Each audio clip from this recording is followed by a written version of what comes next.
Could chemicals in your water be making you fat? The science of PFAS. What if your biggest obstacle to weight loss isn't what you eat, but what you drink?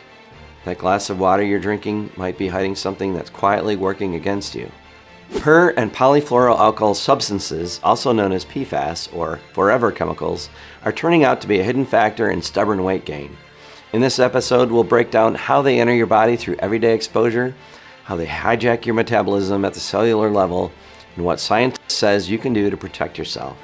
From reprogramming your fat cells to slowing your calorie burn, these invisible disruptors may explain why some people struggle with fat loss, even when doing everything right.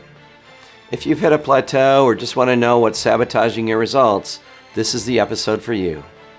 But before we get started, we have a thin thread mystery for you. See if you can guess what it is before the end of the episode. Most people believe there's a moment in life when everything starts to slow down.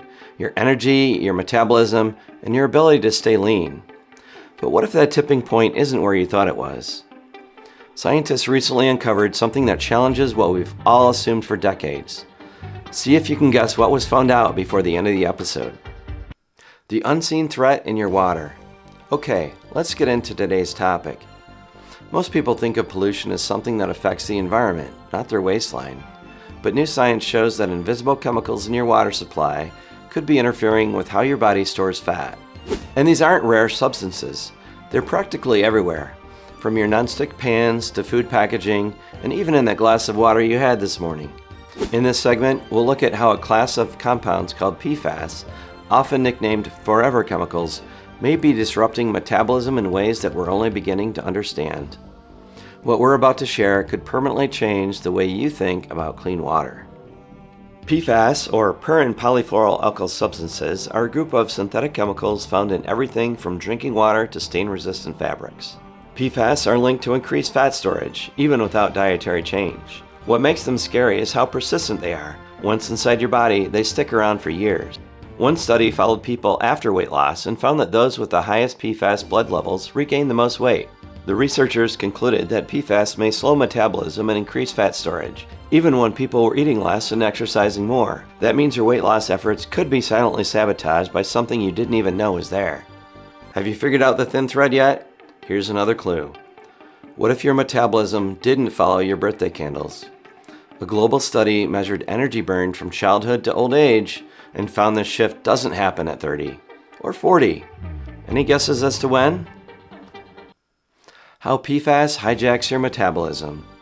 PFAS aren't just sitting in your system, they're actively interfering with how your body runs. These forever chemicals can mimic hormones, block cellular signals, and even derail processes that could normally help you burn fat. In this segment, we'll break down how PFAS interact with key metabolic systems, from fat cell programming to mitochondrial function. What might look like stubborn weight gain on the outside could actually be a sign that your metabolism is silently being hijacked. And once you understand how these disruptions work, the fight for fat loss starts to look very different. First, scientists found in a study that some PFAS chemicals can sneak in and block your thyroid hormones from doing their job. They stick to a special protein in your blood that normally carries your thyroid hormone around. When PFAS take that spot, your body may not get enough of the hormone where it needs it, and that can lead to a slower metabolism and weight gain. As it turns out, the shape of the chemical matters a lot. Some are better at pushing out your real hormones than others. This may help explain how PFAS don't just hang around, they actively interfere with how your body burns energy. PFAS also promote fat cell creation and reprogram your metabolism. Your metabolism relies on a delicate balance of hormones and genetic signals to determine how fat is stored or burned. PFAS exposure may throw that balance off.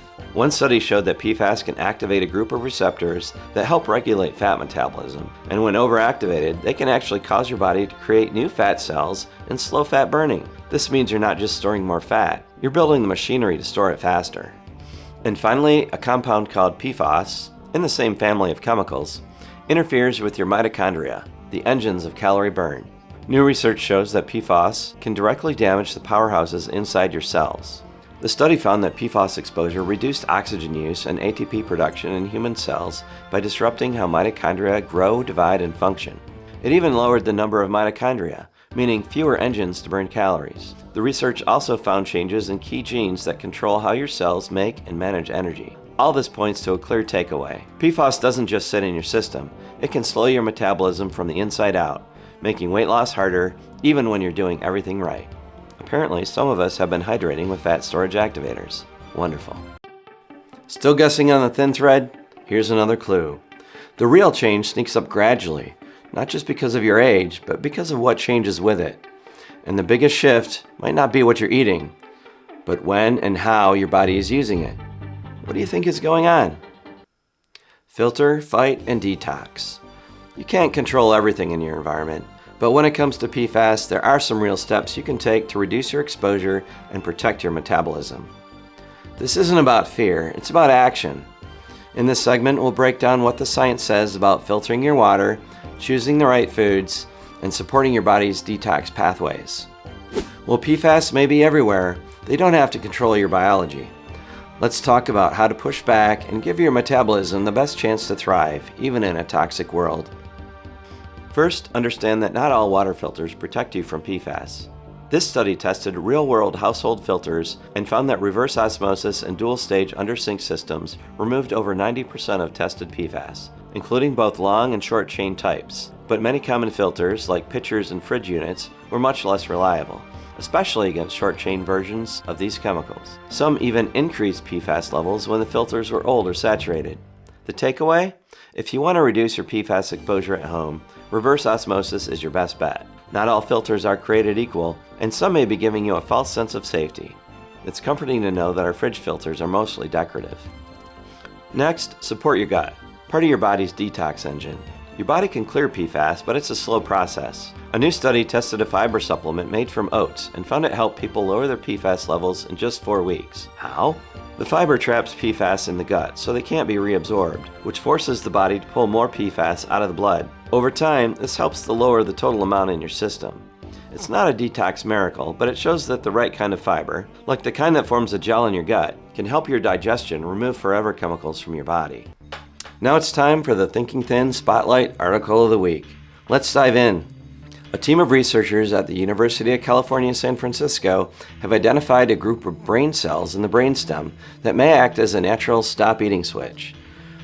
These cells respond to signals of fullness and satiety. When activated, they appear to shut down hunger and reduce food intake, even when exposed to high-calorie foods. This breakthrough helps explain how our brain regulates appetite and could open the door to treatments that mimic or enhance this natural signaling pathway. If scientists can find a way to safely target this mechanism, it might offer an entirely new approach to appetite control, one that works with your biology, not against it. And here's a meme we think you'll enjoy. Have an idea for a future meme? We'd love to hear from you in the comments. If we use your idea, we'll give you a shout out in the description. Alright, time for the big reveal. The mystery? It's the myth of the midlife metabolic crash. Science shows your metabolism stays remarkably stable through most of your adult life.